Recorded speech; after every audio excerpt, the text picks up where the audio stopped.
সাতখনকৈ গাঁৱত আতংকময় পৰিৱেশ চাৰিওফালে কেৱল নিমাওমাও বাহিৰলৈ ওলাই নাহে গাঁওবাসী গাঁওখনত এতিয়া কেৱল ভয় শংকা ৩টা মাহতে গাঁওখনৰ ১৪ গৰাকীকৈ যুৱক যুৱতীৰ মৃত্যু গোৱালপাৰা জিলাৰ নদিয়াপাৰা বৰজাৰা দুৱাপাৰাকে ধৰি ৭খন গাঁৱত এতিয়া কেৱল আতংক কাৰণ গাঁওখনৰ কেইবাজনো লোক আক্ৰান্ত হৈছে এক অচিন ৰোগত বৰ্তমান ৬০জনৰো অধিক লোক অচিন ৰোগত আক্ৰান্ত হোৱাৰ লগতে প্ৰায় ১৪ জনতকৈও অধিক লোক মৃত্যুমুখত পৰিছে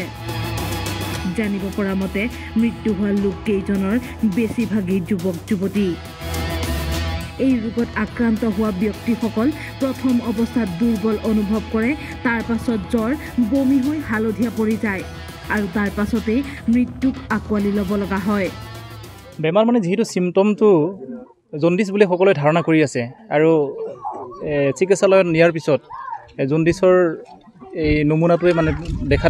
দেখা দিছিলে আৰু ঠিক তেনেকৈ মানে ট্ৰিটমেণ্ট কৰাৰ পিছতো মানুহবিলাক মানে বাচি নাথাকিল আমাৰ নদিয়াপাৰাৰে যেহেতু 5জনকে ঢুকালে বৰঝৰা 3জন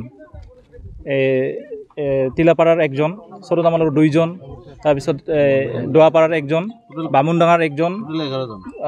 মজাইপাৰাৰ 1জন 14জন হ'ব টোটেল 14জন হ'ব 14জনৰ মৃত্যু হৈছে এতিয়ালৈকে আৰু বাকি যোৱা ডিচেম্বৰ মাহৰ পৰা মৃত্যুৰ বয়সবিলাক এটা ঘৰৰ যিটো ঢুকাইছে দুটা ল'ৰা তেওঁলোকৰ বয়সটো এজনৰ 21 আৰু আনজনৰ হয়তো 22 বা 23 বছৰৰ ভিতৰত হ'ব আৰু বৰঝৰাৰ যিটো মানে লক্ষ্মী ৰাভা বুলি ঢুকাইছে তাইৰ বয়স 22-23ৰ ভিতৰত হ'ব তেনেকুৱা বেছিভাগ যুৱক যুৱতীৰ বিশেষকৈ মানে আক্ৰান্ত হৈ আছে এই পিছপৰা গাঁওখনত আজি পৰ্যন্ত নাই বিশুদ্ধ খোৱা পানী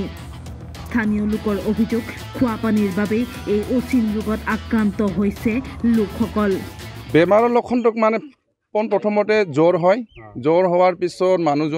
মানুহজন খাব নোৱাৰে মানে কাম কৰিব ইচ্ছা নহয় ভাগৰ লাগে চিম্পটমছগিলা তেনেধৰণে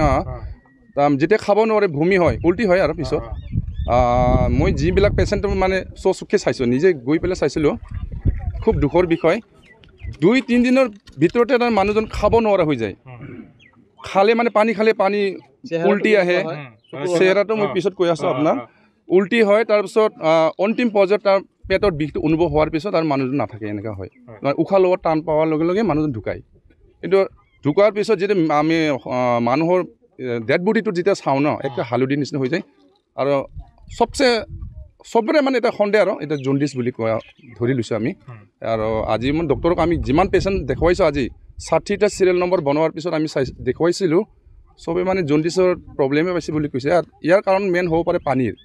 সেইকাৰণে পানীও মানে পৰীক্ষা কৰাৰ কাৰণে এটা বটলত লৈ গৈছে গাঁওখনত ইতিমধ্যে চিকিৎসকৰ দল উপস্থিত হৈ চিকিৎসা শিবিৰৰ ব্যৱস্থা কৰিছে কিন্তু এই ৰোগত আক্ৰান্ত হৈ যুৱক যুৱতীসকলৰ মৃত্যু হোৱাত চিন্তিত হৈ পৰিছে গাঁওবাসী গোৱালপাৰাৰ পৰা মঞ্জুৰ ভূঞাৰ ৰিপৰ্ট টাইম নিউজ